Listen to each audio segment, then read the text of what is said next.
Rivals actually the female gaze, or is he just hot? Because here's the thing. When we discuss the female gaze, what we are actually discussing, because a lot of film bros like to tell me the female gaze is actually not a real thing. The male gaze is something that was created to discuss a film critic type of thing, and I'm aware of that. I have a film degree. Okay, I know what the male gaze technically is, but I also know what the TikTok male gaze versus female gaze is, and it's Sports Illustrated versus men's what is it? Sports Illustrated swimsuit edition versus Women's Weekly interviewing Hugh Jackman in a sweater, okay? Men interviewing men about fitness versus women interviewing men while they're wearing sweaters, okay? It's that type of thing. It's that type of concept, but it's more than that. It is, because here is the thing. Here's the important thing. No, there's no fiber packet. There's no green packet today because I forgot to get fiber when I went to Target. Anyways, when we are discussing the female gaze, what we are actually discussing, we are actually talking about, what we are actually bringing up is the concept of Mr. Darcy. Mr. Darcy from Pride and Prejudice. That is what we're discussing. Why are we discussing that? Why is that the thing that I'm bringing up right now? Because it's not that he's hot. It's not that he's hot. It's not that he's tall, depending on the depiction of Darcy. It's none of those things. It is, in fact, the fact that Lizzie Bennet says, I would literally rather die than marry you. You have ruined my life. You have ruined my family. You've ruined my sister's hope of ever being happy. Why would I ever want to be with a man like you? Here's a list of every single way I wish you could and should change, you piece of garbage. And he backs away from her slowly, and he writes her a letter with his own story and version of things. He does not ask for her, forgiveness, or he does not ask for her hand in marriage again. And then he slowly but surely tries to help her in any way that he can, not to win her back, just because he knows he should. He knows it's the right thing. He wants to learn to be a better person, not to win her, just to be a better person. And that is what Rupert in Rivals does. But here's the thing. Before Rupert in Rivals does that, Rupert in Rivals is actively terrible, okay? Is his best friend Lizzie, is her name Lizzie? His best friend the author of all those romance novels with the amazing curly hair, whose name I'm actually forgetting? I think it's Lizzie. It might be Lizzie. Is that his best friend? Yes. Is his other best friend the brother of his enemy? Also yes. Is he nice to the people that he loves? Yes. But is he constantly having affairs just to have affairs? Yes. Did he lose his wife because of some of those affairs? Yes. Does he have access to his kids consistently because of those affairs? No. Did he, when we're first seeing him, when we're first really truly introduced to him, not when he's banging a girl on the plane to join the Mile High Club, no, not then. When we first really meet him as a human being, is he having an affair, playing naked tennis with Mrs. Stratton, and burning his fields because it's a cheaper way to deal with the issue of livestock? Yes. And when 20-year-old Taggy comes along to say, what the fuck, your fields are burning, does he go, yeah, who cares what the animals, let them die, let them burn. Yes. Do we then see him continue to A, have affairs, but B, never really get Taggy in trouble for certain things? Yes. Do we see him hit on her mom? Yeah. That's a different thing altogether. Do we see him? I'm not laughing right here. I'm actually really, really mad that this happened in this TV show. I feel like it didn't need to be added in this way. I feel like just because it's in the book, it doesn't need to be in the show. Do we see him assault Taggy and make her spill a cake on Cameron Cook because he thought it would be a funny little joke? Yes. Is it the 80s at this time and that's something that's considered socially acceptable for some reason? Yes. Does this show later look at sexual assault and really actually do a great episode showing it? Very, very triggering episode, but a great episode showing what it was like for women back then, even when you think that you're talking to a trustworthy person? Yes. Am I gonna go back to the Rupert thing now? Yes.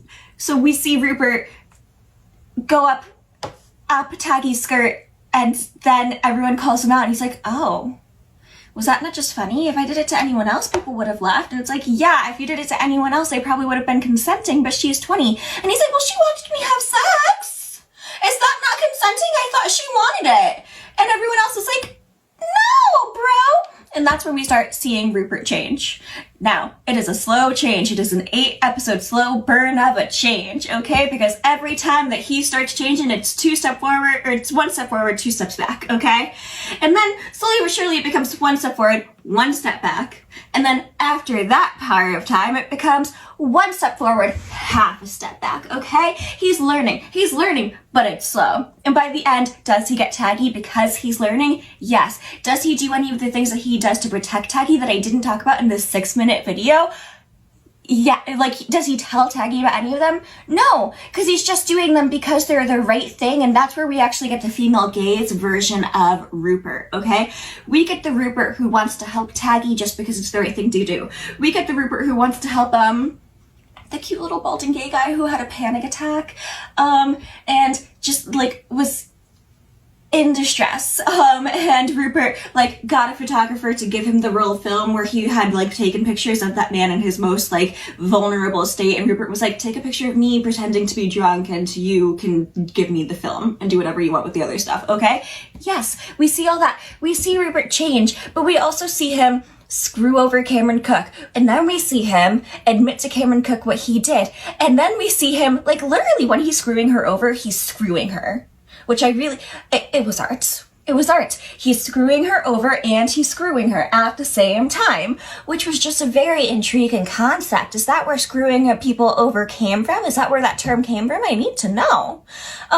But Rupert, I am not sure if he's worthy of the concept of the full female gaze yet, because when we look at the female gaze, we look at a man who's willing to learn, yes, but he still has so much further to go. Also, yes, but he is so good at learning, even if it's a slow-going process, that I would say, in fact, Rupert Campbell Black is the female gaze. And also, he's not hard to gaze at.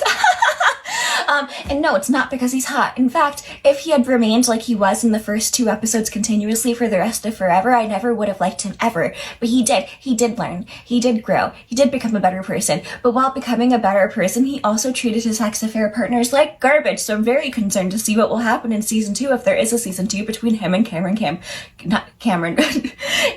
and Cameron Cook. And also him and Taggy. And also him and Declan. Because now that he's gotten me with Taggy, Declan's gonna deck him again. Which, it's like a perfect name for Declan. The fact that Declan, like, loves to deck people is perfect. It just is. It's like Benedict in Much Ado About Nothing. It's just like chef's kiss of a name. Speaking of Benedict, David Tennant in this show is so utterly unlikable that it makes me want to scream every time I think he's becoming a better person. Nope! Immediately back to being the worst version of himself ever. And it hurts. It hurts. It hurts how good David Tennant is at being the most unlikable person I've ever seen on a TV screen. I was wondering why there had been no edits of him in this show when there are so many edits of all these other characters, and I found out the hard way.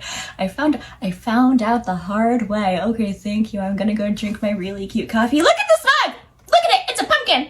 It's a pumpkin! It has a straw! And it's a glass straw, and glass straws make me really nervous, but, like, this one was too cute to load up. Like, it's so cute! Look at my coffee! Okay, goodbye! Really, truly need people to understand, if you think that someone is struggling with disordered eating or a terrible relationship with food or any of those things, there is nothing that you can say or do that is going to get them out of it. There's nothing that you can say or do. There's no fake concern that you can show, even though it's really just you looking for an excuse to comment on people's bodies because you're uncomfortable with how they look. And let's say you are concerned. Let's say from the bottom of your heart, you are just concerned as a human. Your concern is not going to help them. It is not going to make them want to get help, especially when there's someone that you do not know. Someone that has had an eating disorder since I was 12 years old, I'm going to tell you, you are more than likely making it worse. You're more than likely making it worse because when you are truly, truly in your disorder, so far away from recovery, you are looking for people to say, I'm concerned about you. Like, that is the goal. That is like the peak. That is like once people start to get concerned about you, that's like, yes, I'm doing this right, I'm winning at having an eating disorder. That is essentially what the mindset is. It's a very competitive, it's unhealthy. But the thing is, you guys have no amount of empathy or amount of understanding for people that struggle with those things. It's not different from any other sort of mental illness or anything like that. It's not a choice, and it's not something where it's like a fad diet that someone is choosing to go on. It's truly something that is going wrong inside their brain. And when you have something going so wrong inside your brain, no amount of rational thinking, especially from people that you don't even know, is going to help you. Much less the fact that when you are hearing those things from people that you love and care about, that doesn't do anything. Because it's like, so you think I'm skinny. What I really think about is that clip of Kourtney talking to Kendall, and Kendall kind of expressed some concern or said like, oh, you're really skinny now. And Khloé was super, super flattered, because that is the goal, for people to notice, for people to be concerned. And obviously there's other goals within that, but overall you want people to be concerned. It's so validating for people to be concerned. That is when you know that you are like doing it right.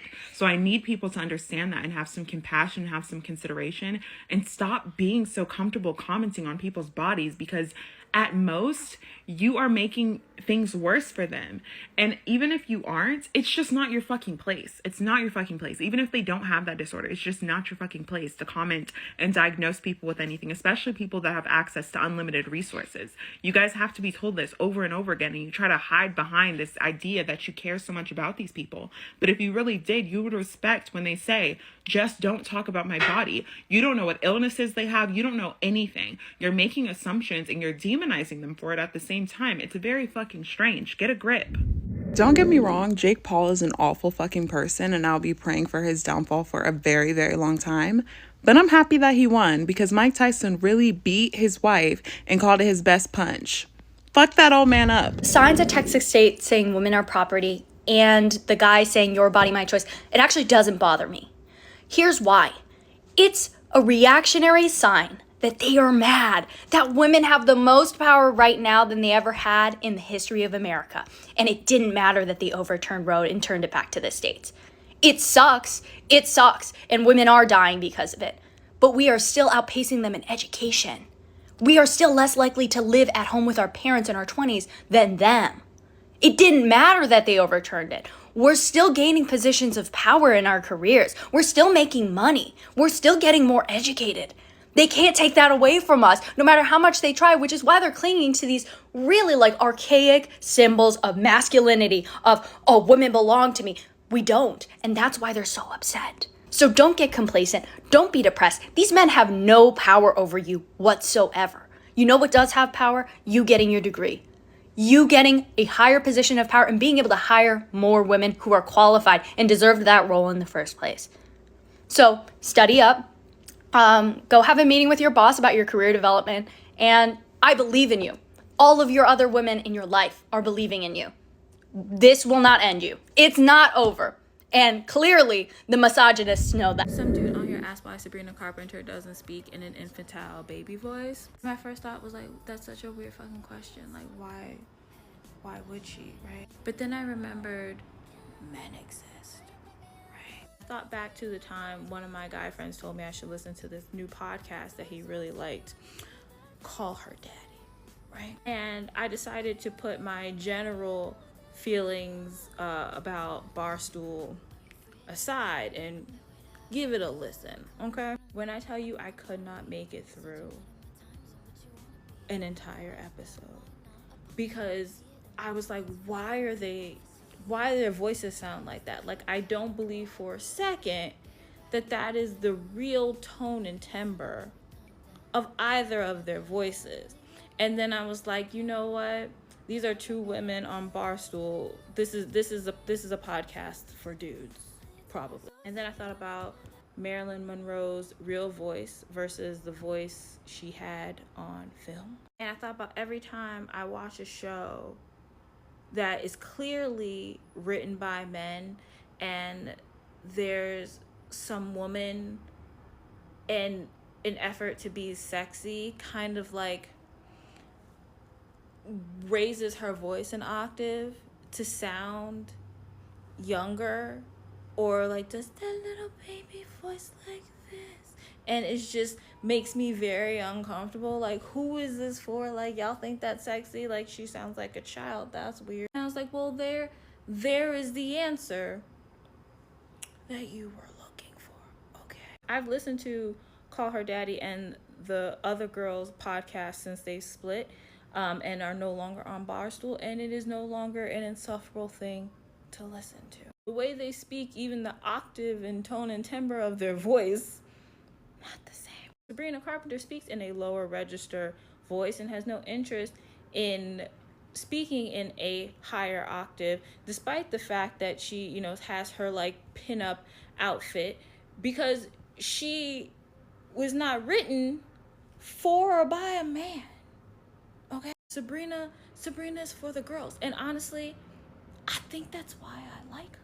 Because I tell you right now, if she was singing the same songs, acting the same way, dressing the same way, but speaking like in a little tiny baby voice, that was very much not her voice, because I've seen Girl Meets World, so I know what she fucking sounds like.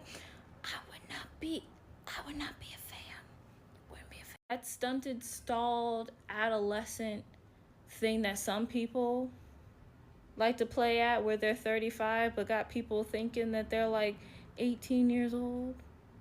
I'm not naming no names. I think that's why people fuck with her so much, because she is a woman written by and for women, right? Like, she owns her own sexuality and does it for herself, not as a play for anybody else, right? And I fuck with that. She owns it. It's not an act that she puts on for other people, which is why she speaks in her own voice, not some infantile, weird-ass baby one.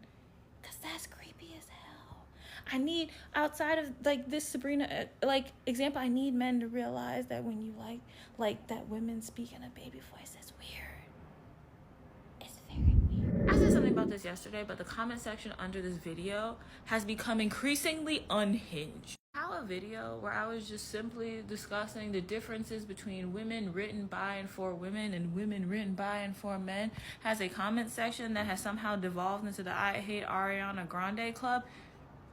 Insane. And also, it's kind of funny because I was not thinking or talking about her at all. All I was simply trying to talk about was that I like Sabrina and Meg because they express their sexuality in what is largely kind of a non-sexualized way, because it's for them, right? It's for them and the girls that get it, right?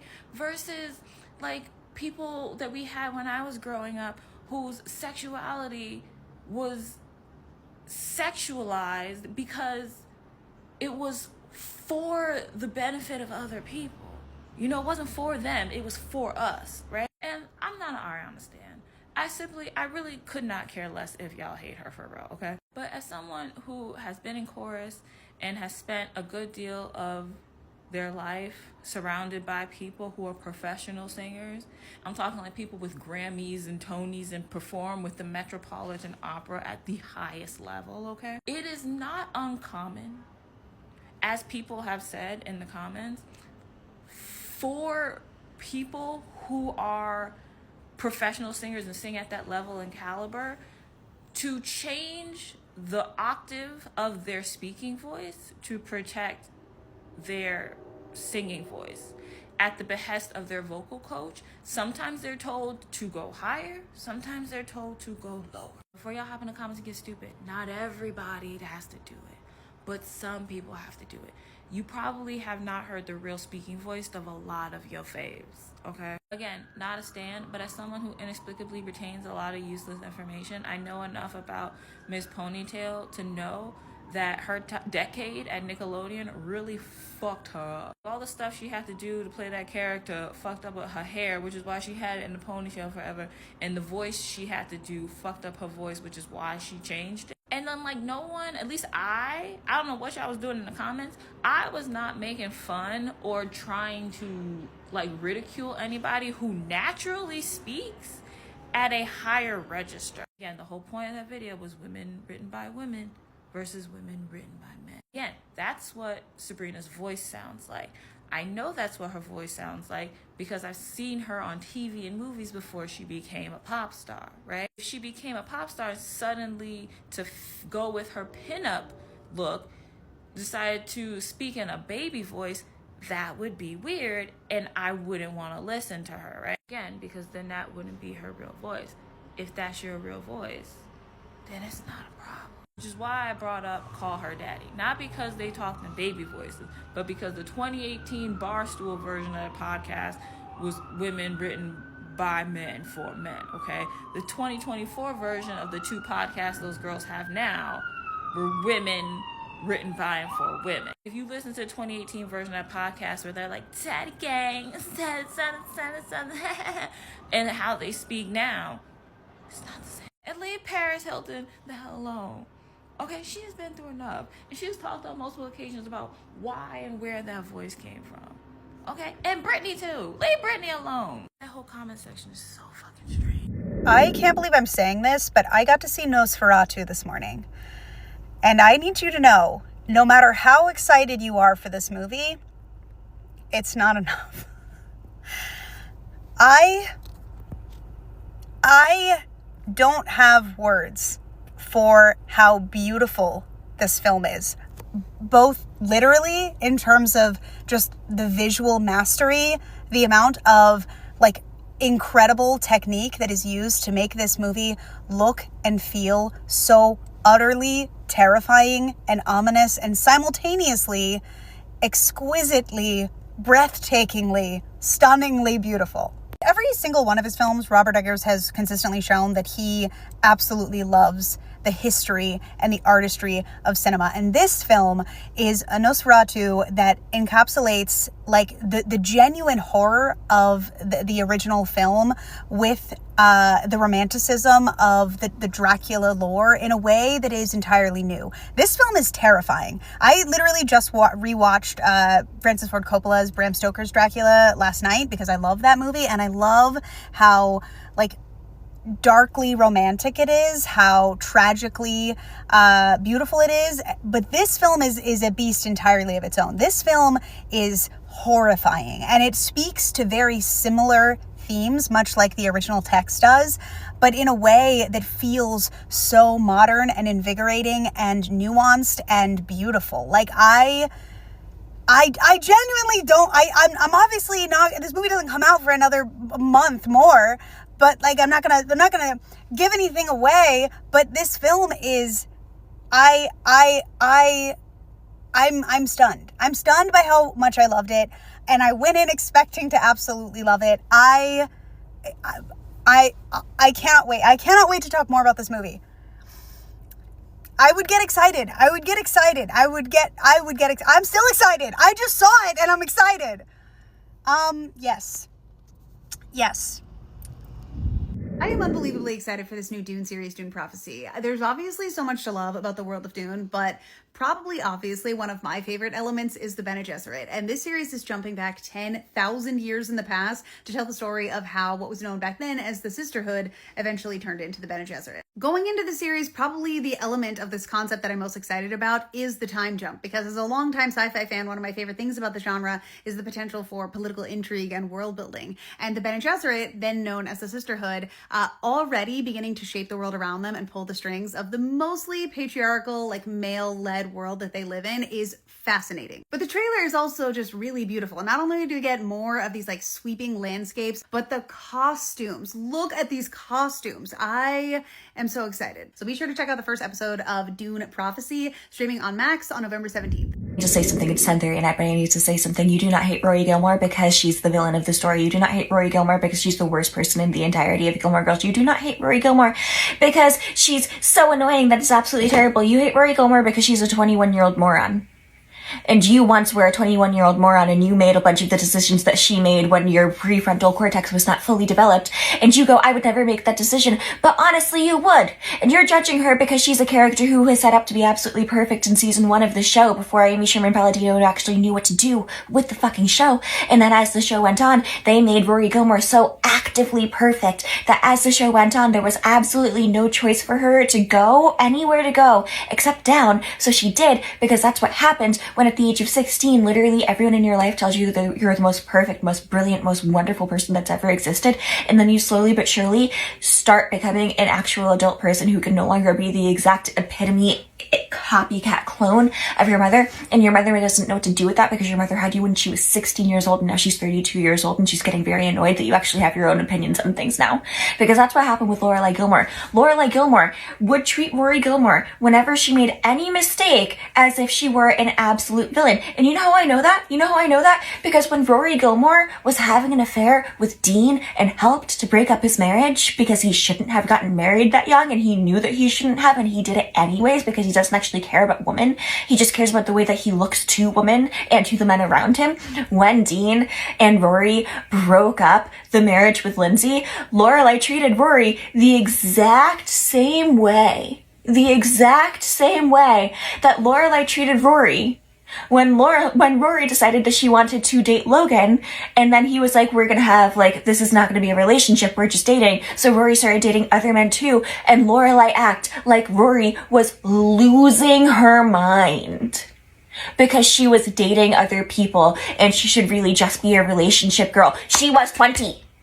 She was 20. The one time in your life that you really have an excuse to date anyone you want at any point in time, which is also always forever. But really, the one time in your life that you are trained and programmed by society to be dating constantly is when you are 20 years old.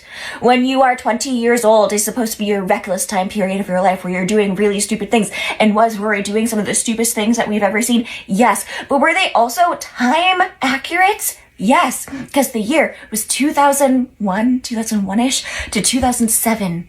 And in 2001 to 2007, you know what was the most popular thing in the world? Coke chic. You know what the style was? Coke chic. Everyone was so thin that they had eating disorders. And yes, Rory Gilmore wrote something in the paper that she absolutely shouldn't have written, which was calling a ballerina a hippo. But you know what was written in papers all the time anyways?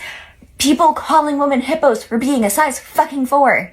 It was the time period thing. And then people get mad at Rory. As they should. They should get mad at her. But saying that she's fatphobic continuously when the entire time period of the show was fatphobic to the point that there was exactly one fat character on... Sorry, my mistake. 3 fat characters on the show. Suki, Miss Patty, and Babette. And no one else. And they were all treated mostly just as the joke characters. It was because it was 2001 and 2002 and 2003 all the way up to 2007, and Coke chic was a little thing.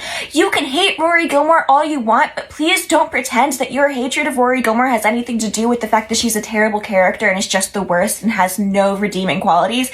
And please just acknowledge the fact that it's because you hate how stupid you also were at the age of 16 to 21. Because you know how many stupid things I did from the ages of 16 to 25?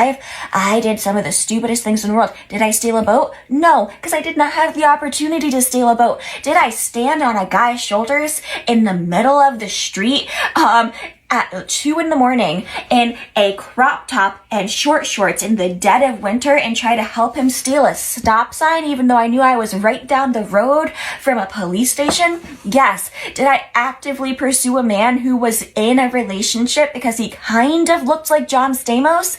Yes. Did I date models just because they were models? Yes. Because I was stupid. And I was young, and the one time that you really have an excuse to be stupid is when you're young. And am I really sorry now for everything that I did in that time period? For the most part, yes.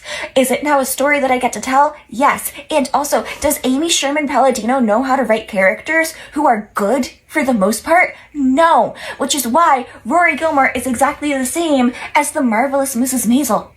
She's exactly the same as her because they started by making Mrs. Maisel a little too perfect and a little too awesome. And so every season without fail, she had to shoot herself in the foot at the end of the season because they weren't actually ready for her to have succeeded yet.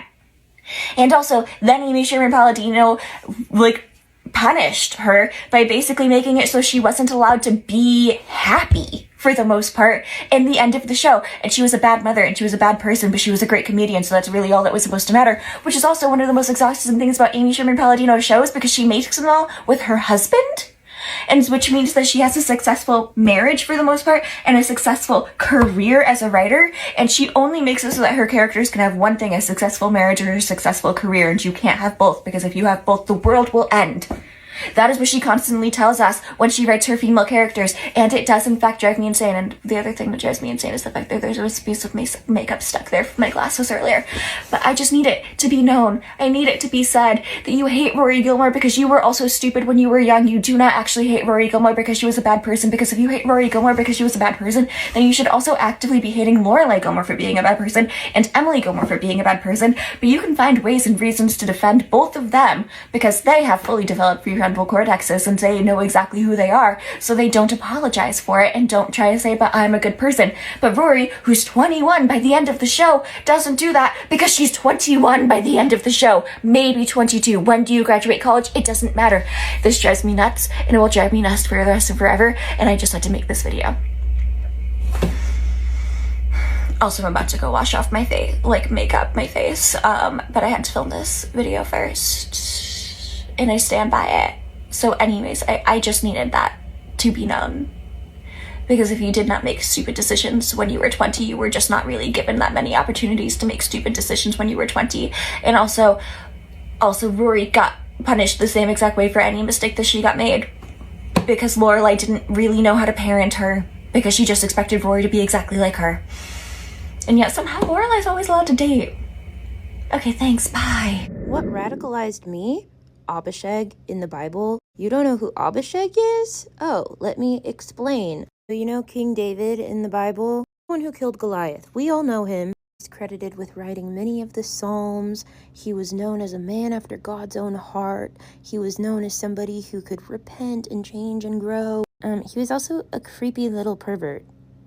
Like, big time. But one day, he sees a woman taking a bath and decides to spy on her taking a bath, and then figures out to see if she's married, finds out she is married, and is like, oh well, and then sends for her to come sleep with him. It's made to seem like Bathsheba had a choice in literally any of this. No, she did not. David was the king. She didn't have a choice in any of this. And after David did what he did, she got pregnant. Were Bathsheba's thoughts and feelings considered even once in all of this? Absolutely not. David knew that he would get caught if she had this baby and people figured out that it didn't belong to her husband. So what does David do?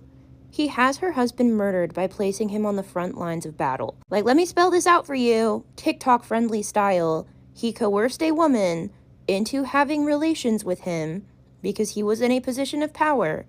And then, when she got pregnant as a result of him doing that, he murdered her husband. And I haven't even gotten to Abishag yet. I just needed to provide context for Abishag with the story of Bathsheba. Because do you want to know how King David died? King David died in bed next to a teenage girl who had been assigned to him. In the Bible, it's specified that nothing happened between them, but she had been assigned to him to do things. As King David was passing away, one of his sons, who was trying to claim the throne, decided to claim Abishag as his wife, mostly because claiming a former king's companion as your wife is seen as a claim for the throne. And the first time I read that story, I was extremely young. I had already experienced SA. I had already experienced men in my church starting to look at me differently and act predatory towards me. And a lot of those people were elders in my church who were deeply respected and seen as the King Davids of our church. I realized that as long as I stayed there, I would never have an identity of my own because I was a woman in the church and I would only ever be used as a prop in stories about men. Bathsheba and Abishag, instead of being seen as unique individuals who are deeply traumatized by the things that King David does to them, are reduced down to tools that help King David on his journey to becoming a better person. I didn't lose my faith because I wasn't diving deep enough into the Word of God, and I wasn't going to church enough, and I was being too tempted by Satan. I lost my faith because I realized how little respect my faith had for me. Now I can finally put my faith in something else. One other thing, because this has just been on my mind this week, no particular reason. But growing up, I thought it was sinful to get medication to help with pain during childbirth. Because in the Bible, it had said that women were meant to have a painful childbirth as a punishment for sin. So I thought that if you got an epidural or anything other than natural birth that came out of, I thought anything other than that was a sin. So, if you're wondering the mindsets of some of the people you're seeing post about this election on Facebook, I want you to understand some of the things that they think in their heads. Like, actually, a lot of people who voted in this election do not think that dinosaurs were real. There are people, more than a small amount of people, that voted that genuinely think that cis men have one fewer rib than cis women because we came from the rib of Adam. Like, there are people who think that. I thought that. I thought you can count your own ribs, and I thought that. POV, you're talking to literally anybody I grew up in church with. Abortion is murder. I'm against the murder of innocent babies and children. Okay. God would never condone the murder of your own innocent human baby. What God would ever condone something like that? Okay. Do you want to share your thoughts on the sermon about Abraham and Isaac this week? I really admire Abraham's faith and his courage to keep trusting God, even if he thought that what he was doing was going to be wrong and bad. And he was willing to even kill his own son just to prove his faith to God. And it was just so inspiring. Like, I hope that I can have that kind of faith and devotion to God. Wait. But don't you have a son? Yes. And besides my religion, which I put before quite literally everything else in my life, I love him more than anything. So if God came down from heaven and commanded you to... Yes, I would kill him. I would kill him in a heartbeat. The public school system is indoctrinating our children. Meanwhile, the songs I learned at summer camp. Obedience is the very best way to show that you believe. Doing exactly as the Lord commands. Doing it happily. Action is the key, do it immediately, and joy you will receive. I just want to be a sheep, ba ba ba. I just want to be a sheep, ba ba ba. I pray the Lord my soul to keep. I just want to be a sheep, ba ba ba. 10 and 9, 8 and 7, 6 and 5 and 4. Call upon the Savior while you may. 3 and 2, combing through the clouds in bright array. The countdown's getting lower every day. There's a right way, there's a wrong way. There's a way that seems the right way, but it's the wrong way, and it will lead you far from God. Yes, growing up at summer camp, we literally would sing a song about wanting to be sheep. And the lyrics get continuously more ironic the more you get into them. First lyrics are, I just want to be a sheep, ba ba ba. I just want to be a sheep, ba ba ba. I pray the Lord my soul to keep. I just want to be a sheep, ba ba ba. And then it goes into all the things we don't want to be. I don't want to be a goat, nope, because they don't have any hope. And then you sing, I don't want to be a hypocrite, because they're not hip to it. We don't want to be a Pharisee, because they're not fair, you see. And we also don't want to be a Sadducee, because they're so sad, you see. At this evangelical church camp that was preaching that there was only one way to get to heaven, and if you did anything else, you would go to hell, we were singing a song about how it was bad to be a hypocrite and bad to be a part of the political and religious elite. It makes my brain hurt, dude. I'm so glad I can come on here and share the wild things I experienced growing up evangelical with you guys who have never heard anything about what it was like before. Because I have such vast amounts of information that I have just retained and now have absolutely nothing to do with. Like, what am I supposed to do with having all 66 books of the Bible memorized in order? I had that in my back pocket at all times just so that I could do sword drills, and I'm probably never going to do a sword drill again. So the reason why so many Christians are absolutely convinced that anybody who believes anything different than them is actively trying to indoctrinate young children into believing something is because that is what they are actively trying to do. to young children. It's not that they don't think it's indoctrination when they do it. It's that they think everyone else is trying to do the same thing they're doing. They very overtly talk about how important it is to teach young children the principles of evangelism so that they can be raised in the doctrine,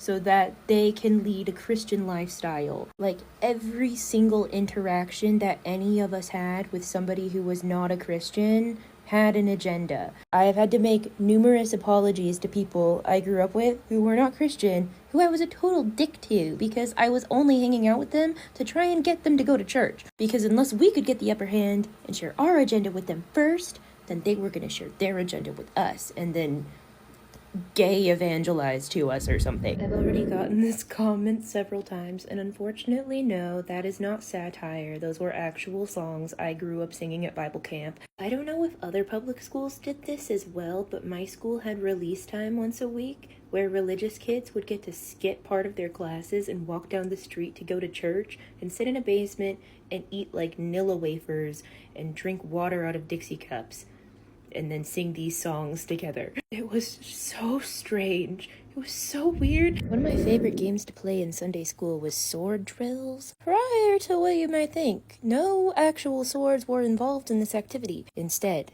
we used the sword of the Spirit, which was also known as the Bible. And the group would be given a random Bible verse, and then you'd have to look it up as fast as you can, and the first person to look it up and recite it wins. I wasn't very good at sports, so this was like the one competitive thing that I knew I could really succeed at, so I took them way too seriously. I could still probably dominate most people in a sword drill. But yeah, for sword drills, it was imperative that you had all 66 books of the Bible memorized in order, because otherwise you'd have to go to the table of contents to find the book that the verse was in, and then go to the right page number, and then sift through all, and it was just a whole thing. Because eventually you get to a point where you have all of the books memorized in order so well as how long each book is, that on any Bible you can just kind of identify which thickness each book is at. Just in case you guys wanted any tips and tricks for the next time you do a sword drill. Hey guys, I know that we are having some really hard times right now, but I have a thought that I think I should share that I think could help us all.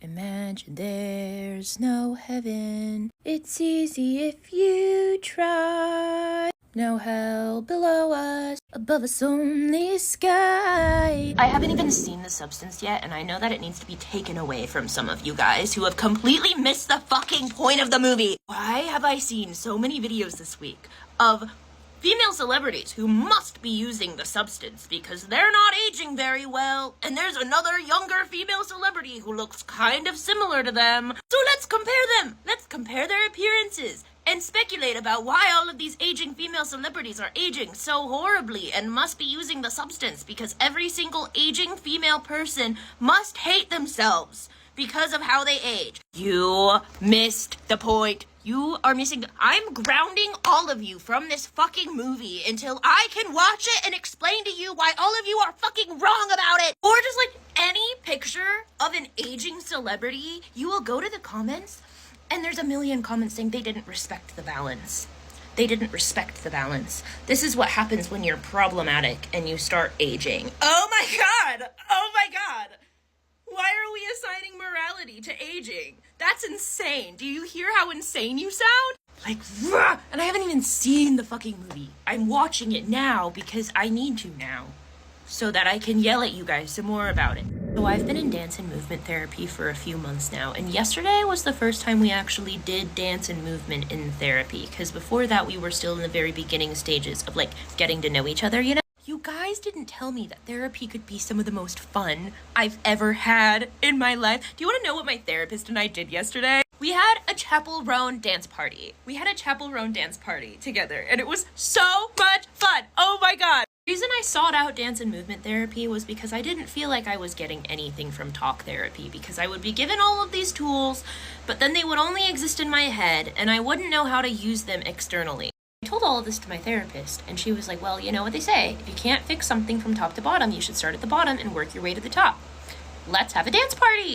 And I was like, what? And she's like, yeah, let's have a dance party. This is dance and movement therapy. Get up, let's dance. And she turned on Hot to Go. And we did the hot to go dance together, just like by ourselves in this therapy session. And I was laughing so hard and I felt really silly, but then I got really into it and I felt so good when it was over. Like, it was so much fun. I don't know what I was expecting when I signed up for dance and movement therapy. In my brain, I pictured like a beginner's ballet class. I don't know why. This was so much more fun than that. Like, it was seriously the most healed I've felt after a therapy session, and all we did was dance to hot to go together.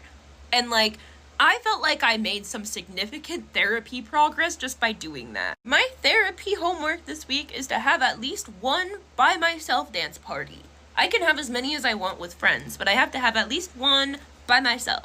This is like the most excited I've ever been about therapy, the most I've ever felt like I am progressing in therapy, and like, we just sang hot to go together. Like, I don't know, it was just like a really nice healing therapy session, and I'm really excited about it. Like, this is just the most excited I've ever been about going to therapy. Guys, please keep your media analysis content creators in your thoughts and prayers. Our comment sections are in shambles right now. Oh, it hurts. It hurts. Literally all the comments are just, why are you reading so much into this book/movie/TV show?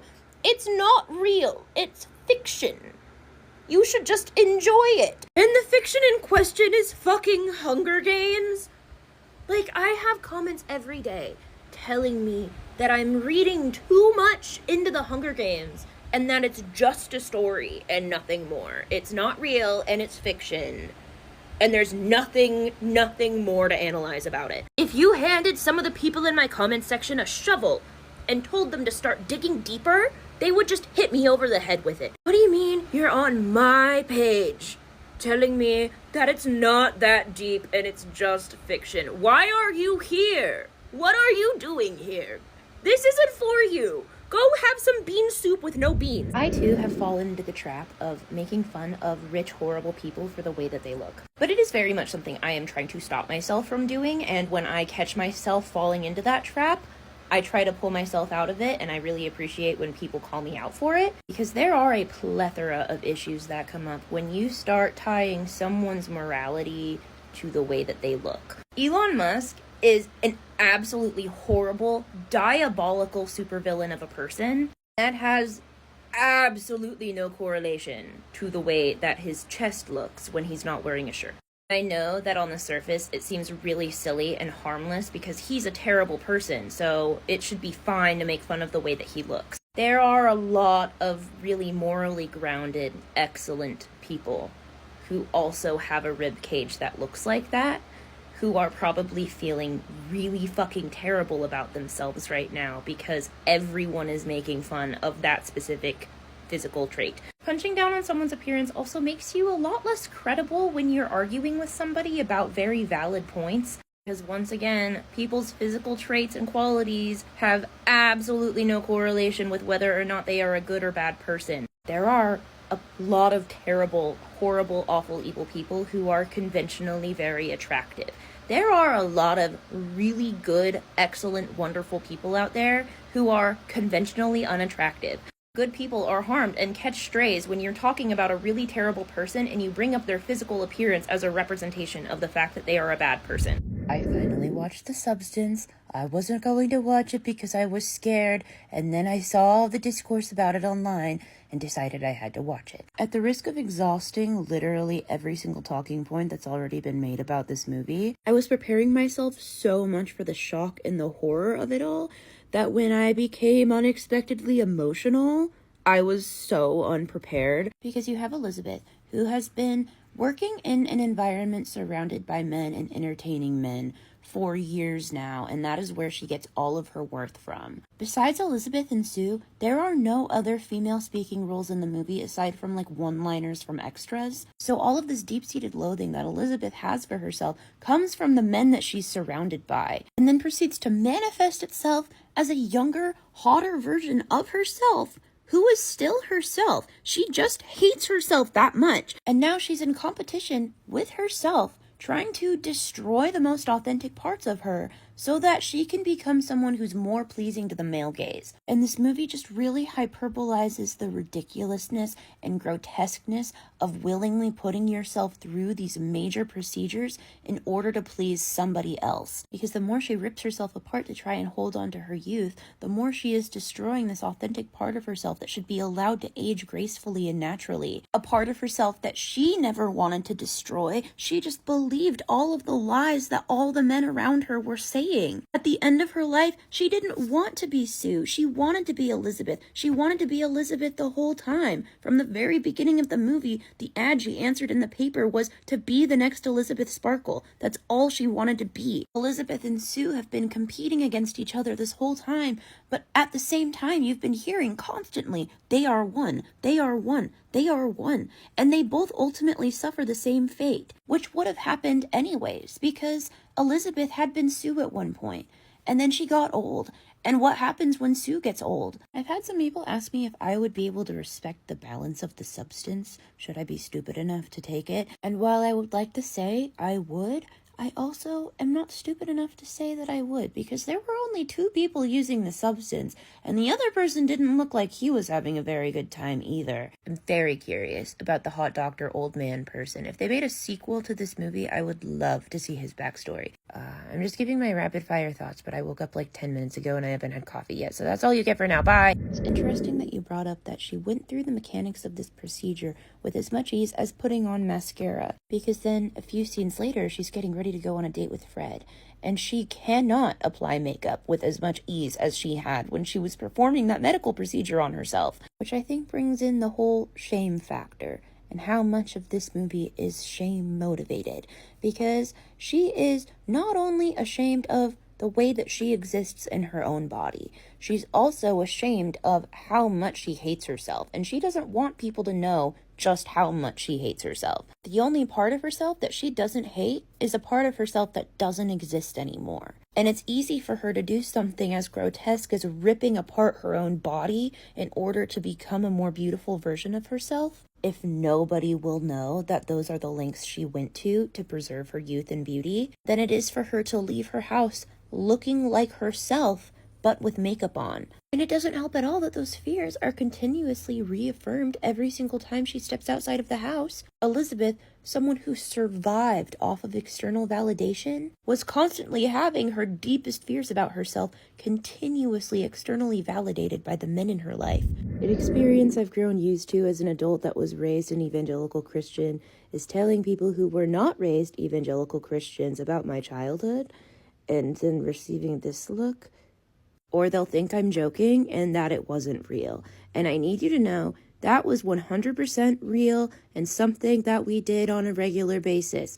Yes, we sang songs about obedience, about being sheep, about the right way and the wrong way to get to heaven, about the end times, about the inevitable rapture. One camp I was sent to when I was in the 4th grade had a theme of literal, just blatant Islamophobia, and we were all made to wear hijabs.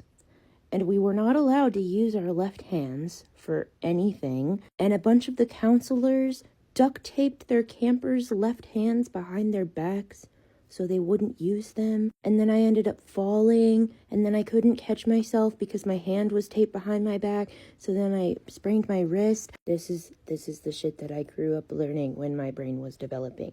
I had to unlearn all of this shit as a grown adult. You guys, I don't think you understand how much shit I've had to unlearn as an adult. This is something that's really important to remember and is frequently forgotten when trying to appeal to the empathy of Christian nationalists. Appealing to their empathy will not work.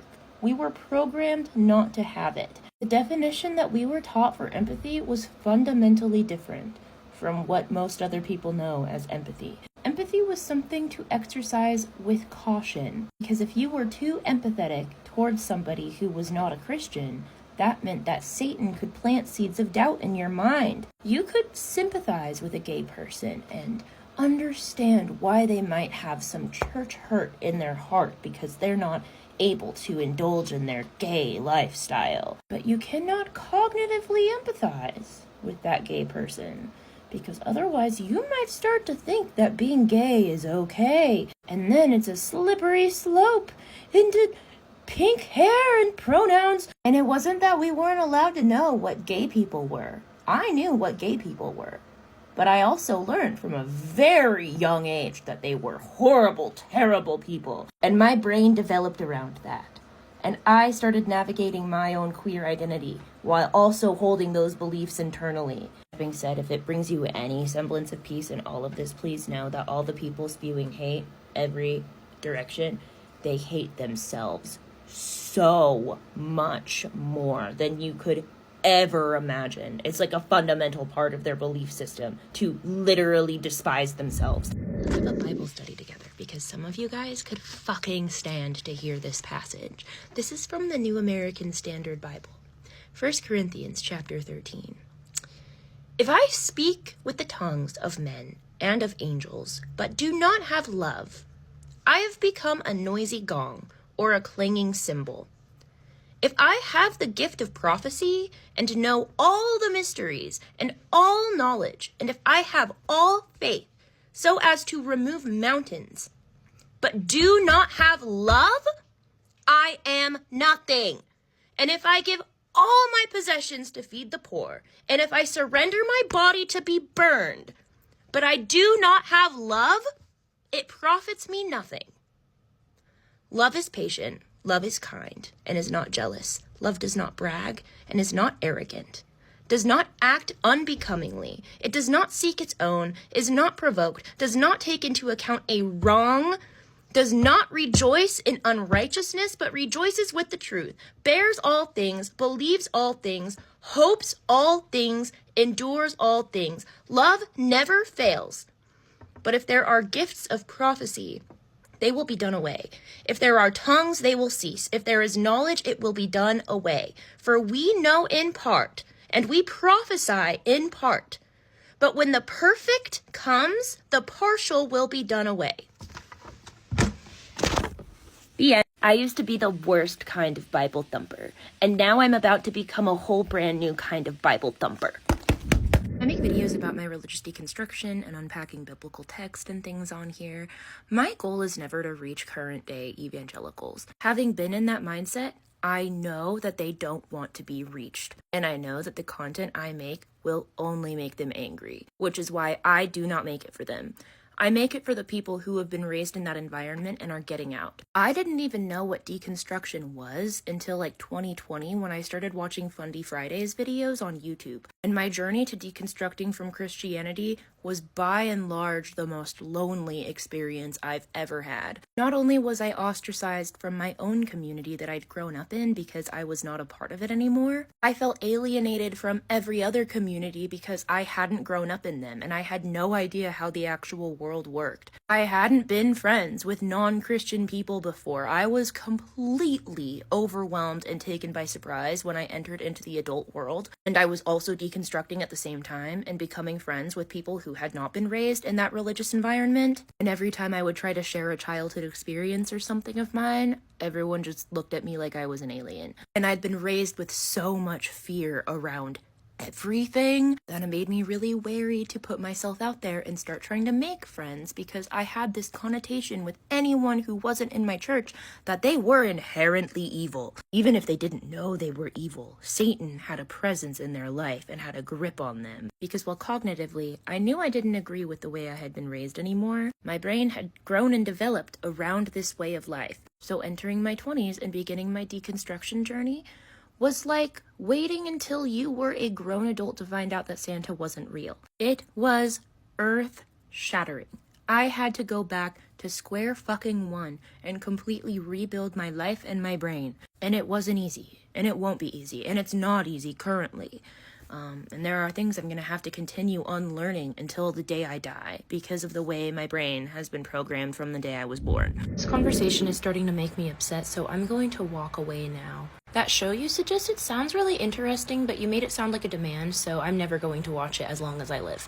The sound you're making while you're breathing is making me inexplicably angry, so I'm going to cover my ears for a while. No, I'm super excited right now. I'm just too tired to socially mask. I know we're having an argument right now, but I can't verbalize my thoughts, so I'm going to go into another room and text you instead. Oh, I didn't have anything thoughtful to say in response, so I'm not responding.